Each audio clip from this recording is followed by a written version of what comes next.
Jump right in. Breaking here on First at 3 at this hour.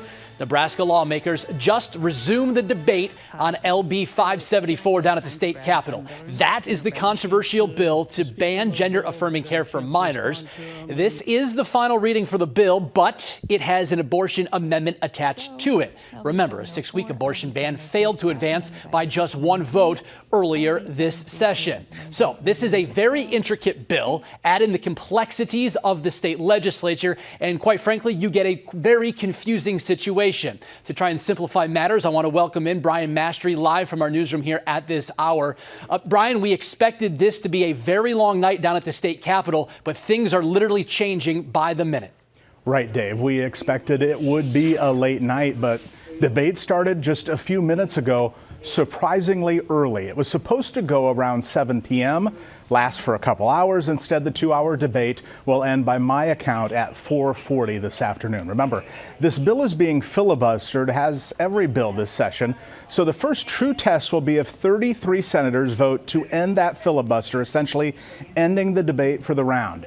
If they don't have 33, the bill is dead. Remember, a 6-week abortion ban failed to advance by one vote. If they have those 33 votes, that doesn't mean anything passes today.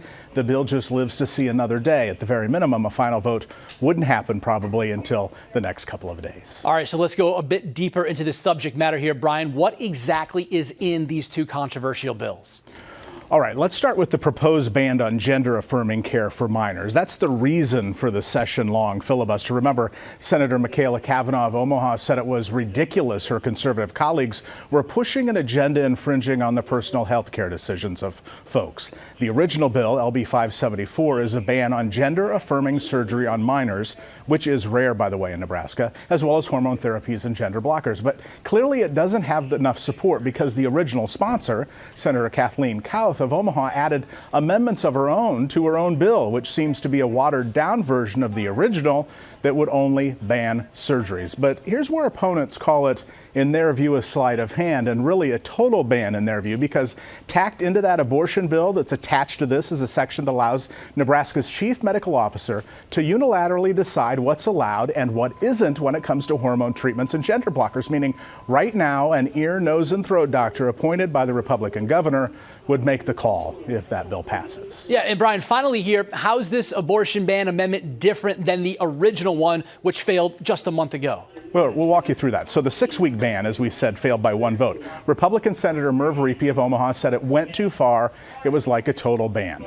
Riepe, a former hospital administrator, had proposed a 12-week ban himself, but it never made it to the floor for debate.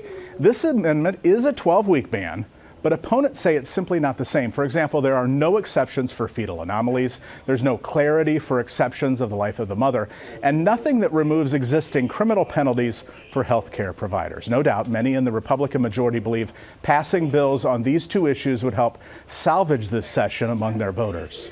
Back to you. Yeah, all right, I misspoke. I've got one more for you. Do we have any idea when we might get a resolution on this one way or another? Well, as I said, a couple hours from now, we'll hear at least one vote on cloture. Much of this depends on if the Republican majority can stop that filibuster. If it does, Speaker Arch just moments ago said the bill will go back to a second round of debate, which typically means there's another 4 hours of debate. Now, the legislature has some budget deadlines to meet in the coming days, but we're running out of time. After tonight, there's just 11 days left in the session. Yeah, no doubt about that. Going to be a busy few hours. First things first here this afternoon. You can count on Brian Mastery and our 6 News team to keep you updated on everything happening down at the state legislature. Brian, thanks for kicking us off here on First at 3. And people for and against the bill actually planning to show up in numbers at the Capitol.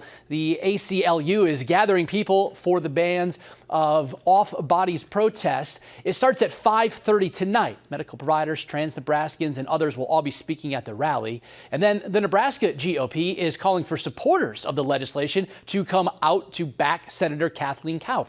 The group, Nebraskans for Founders Values, plans to pray in the rotunda from 3 until 5 o'clock today, and then they will lead a Jericho prayer walk at 5:15. So a lot happening down in Lincoln, and we are on top of it for you here throughout our evening newscasts.